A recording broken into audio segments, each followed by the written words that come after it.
Hi friends, welcome to my channel. ఈరోజు video చాలా ఇంట్రెస్టింగ్గా ఉందండి. వీడియోని ఎక్కడ స్కిప్ చేయకుండా ఎండ్ వరకు చూసేయండి.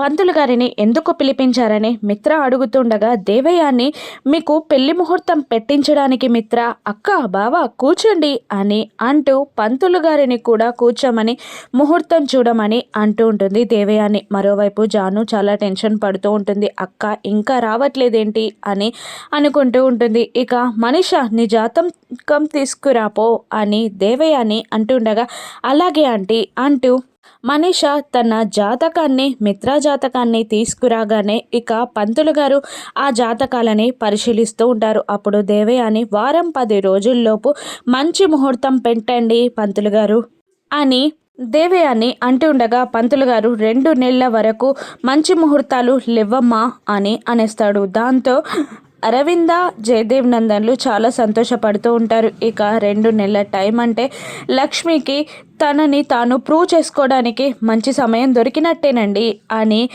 అరవింద అంటుండగా అవును దేవుడు ఏదో విధంగా లక్ష్మికి సహాయం చేస్తాడని చెప్పాను కదా అని అంటూ ఉంటాడు జయదేవ్ నందన్. ఇక 2 నెలల వరకు ముహూర్తాలు లేకపోవడం ఏంటి అని అంటూ దేవయాని ఏదైనా పెట్టుడు ముహూర్తాలు లాంటివి ఉంటాయి కదా పంతులు గారు పెట్టండి అని అనగానే ఇక అరవింద పెట్టుడు ముహూర్తాల్లో పెళ్ళి జరగకూడదు, అది ఇద్దరికి మంచిది కాదు అని అనేస్తుంది. ఇక పంతులు గారు వెంటనే అటువంటి ముహూర్తం నేను పెట్టనమ్మా అని అనేస్తూ మీకు అభ్యంతరం లేకపోతే రేపే మంచి ముహూర్తం ఉంది, మీరు పనులు చేసుకోగలను అనుకుంటే ఆ ముహూర్తం ఖరారు చేయమంటే చేసేస్తాను అని పంతులు గారు అనేస్తాడు. ఇక వివేక్ కోపంగా పైకి లేచి 2 నెలల వరకు ముహూర్తాలు లేవన్న మీరు రేపే ముహూర్తం ఉందని చెప్పడం ఏంటి అని అంటూ ఉండగా ఇక పంతులు గారు ఇలా అంటూ ఉంటారు.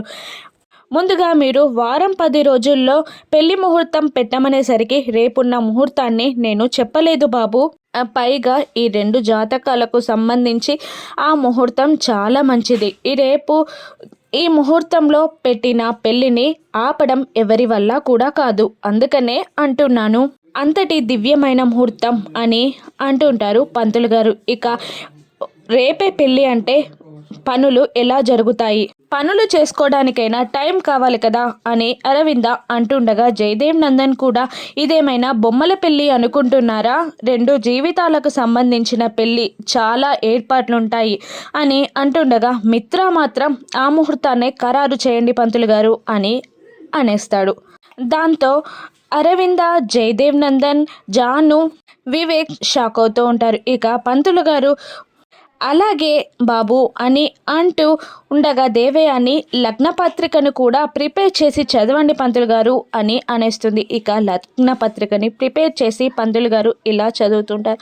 స్వస్తి స్త్రీ క్రోధినామ సంవత్సర అని చదువుతుండగా ఆ సంస్కృతం అంతా మాకు అవసరం లేదు పంతులు గారు, వధువు వరుడు ఇంకా ముహూర్తం చెప్పండి చాలు అని అంటూ ఉండగా చిరంజీవి మిత్రానందన్కు, చిరంజీవి లక్ష్మీ సౌభాగ్యవతి మనీషాకు రేపు ఉదయం 10 గంటల 10 నిమిషాలకు పెళ్లి ముహూర్తం నిర్ణయించబడినది అని పంతులు గారు చదువుతుండగా లక్ష్మి ఇంట్లోకి వచ్చి ఆ ముహూర్తాన్ని చూసి షాక్ అయిపోతుంది.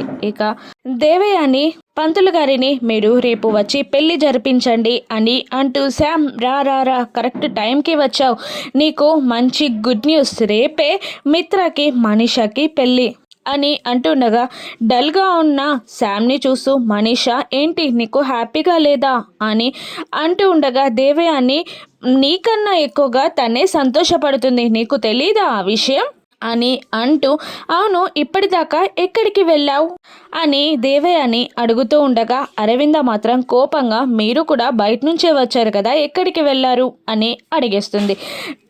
ఇక మనీషా లక్కీ కోసం స్కూల్కి వెళ్ళాం మిత్ర అని చెప్పేస్తుంది. ఎందుకు అని మిత్ర అంటూ ఉండగా మార్నింగ్ లంచ్ బాక్స్ మర్చిపోయింది లక్కీ, అందుకనే తను ఉపవాసం ఉండకూడదు, పస్తులు ఉండకూడదు అని వెళ్ళి లంచ్ బాక్స్ ఇచ్చొచ్చాం.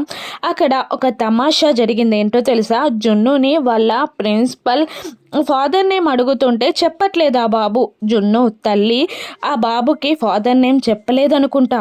ఎందుకంటావు అని అంటూ, అయినా తను అర్జున్ వాళ్ళ ఇంట్లో ఉంటుంది కదా, అర్జున్తో ఏదైనా సీక్రెట్ ఎఫైర్ ఉందేమో అని అనగానే అరవింద, జయదేవ్ నందన్, వివేక్ లేచి కోపంగా వాళ్ళందరినీ తిడుతూ ఉంటారు. జాను కూడా మీకు ఎంత ధైర్యం అటువంటి మాటలు మాట్లాడడానికి అని అంటూ ఉండగా, తననెందుకు అంటుంటే నీకెందుకు బాధ అని జానుని అంటూ ఉంటారు. ఇక వివేక్ ఇలా అంటూ ఉంటాడు, ఎవరైనా అటువంటి అసభ్యపు మాటలు మాట్లాడడం మేనర్స్ కాదు అని అంటూ ఉండగా, వాళ్ళ ఇంట్లో ఉంటుంది కాబట్టి అలా అన్నాను అంతే అని దేవి అని సమాధానం చెప్తూ ఉండగా, ఒక ఇంట్లో ఉంటే మాత్రం అలా అక్రమ సంబంధాలు అంటకట్టేస్తారా అని అరవింద తిడుతూ ఉంటుంది. ఇక మనీషాతో దేవయాని మనం పెళ్ళికి సంబంధించిన ఐటమ్స్ ప్రిపేర్ చేద్దాం పదా, ఈ గొడవ వద్దు ఇప్పుడు అని అనగానే వాళ్ళిద్దరూ వెళ్ళిపోతారు. ఇక లక్ష్మి అరవిందాన్ని పట్టుకొని ఏడుస్తూ ఉంటుంది. తెల్లవారిపోతుంది. మిత్ర మనీషాల పెళ్లి రోజు రానే వచ్చేస్తుంది. ఇల్లంతా చక్కగా డెకరేట్ చేస్తారు. అరవింద ఆ డెకరేషన్ చూసి ఏడుస్తూ ఉండగా జయదేవ్ నందన్ ఓదారుస్తూ ఉంటాడు. ఏంటి అరవింద, ఏంటి ఇలా ఏడుస్తున్నావు అని అంటుండగా, ఒకప్పుడు ఈ ఇంట్లో పెళ్లి వాయిద్యాలు వినబడాలని నేనే కోరుకున్నాను, కానీ ఇప్పుడు అవి నాకు చావు ఘోషల్లాగా వినబడుతున్నాయి. ఒకసారి మిత్రని కాపాడడానికి లక్ష్మిని ఇచ్చి పెళ్లి చేశాం, కానీ ఇప్పుడు ఈ పెళ్లి వాయిద్యాల వల్ల లక్ష్మి గొంతుకు తన తాలి ఉరితాడుగా బిగుసుకుంటున్నట్టు నాకు అనిపిస్తుందండి. లక్ష్మి జీవితం అన్యాయం అయిపోవడం నాకు నచ్చట్లేదు. ఏ విధంగానైనా సరే ఈ పెళ్ళి ఆగిపోవాలి అని అరవింద అంటుండగా, జయదేవ్ నందన్ అలాగే జరుగుతుంది, ఈ పెళ్ళిని ఆ దేవుడే ఆపేస్తాడు, ఏదో ఒకటి జరుగుతుంది అని అంటూ ఉంటాడు జయదేవ్ నందన్. ఈ పెళ్లి జరిగితే లక్ష్మి జీవితం అన్యాయం అయిపోతుందండి. లక్ష్మికి అమ్మలేదు, నేనే లక్ష్మి అమ్మలా మారి ఈ పెళ్లిని ఆగిపోవాలి అని కోరుకుంటున్నాను అని అరవింద అంటూ ఉండగా, ఇక జయదేవ్ నందన్ నీ బాధ నాకు అర్థమైంది, కానీ ఏదో ఒక విధంగా పెళ్ళి ఆ దేవుడే ఆపేస్తాడు. నువ్వు మాత్రం ఇలా బాధపడకు, ఎవరైనా నువ్వు బాధపడడం చూస్తే బాగుండదు, వెళ్ళి గెస్ట్లని రిసీవ్ చేసుకుందాం పదా అని జయదేవ్ నందన్ అనగానే అరవింద కళ్ళు తుడుస్తుకుని అక్కడి నుండి వెళ్ళిపోతుండగా, దేవుడా అరవిందకు మాత్రం ధైర్యం చెప్పాను, కానీ నాకు కూడా ఈ పెళ్ళి ఆగడం అసాధ్యమనే అనిపిస్తుంది అని మనసులో బాధపడుతూ ఉంటాడు జయదేవ్ నందన్. మరోవైపు మిత్ర బాసింగం కట్టుకోవడానికి ఇబ్బంది పడుతూ ఉండగా, ఇక వెనకాల నుండి లక్ష్మి వచ్చి బాసింగాన్ని కడుతూ ఉంటుంది. ఇక మిర్రర్లో నుండి మిత్ర శారీలో ఉన్న శామ్ లక్ష్మి అనుకొని లక్ష్మి అంటూ షాక్ అయి నిలబడతాడు. ఇక ఒక్కసారిగా లక్ష్మి చేతులు మిత్రకి తగలగానే ఫస్ట్ నుంచి లక్ష్మితో ఉన్న అనుబంధం అంతా మిత్రకి గుర్తొస్తూ బాధపడుతూ ఉంటాడు.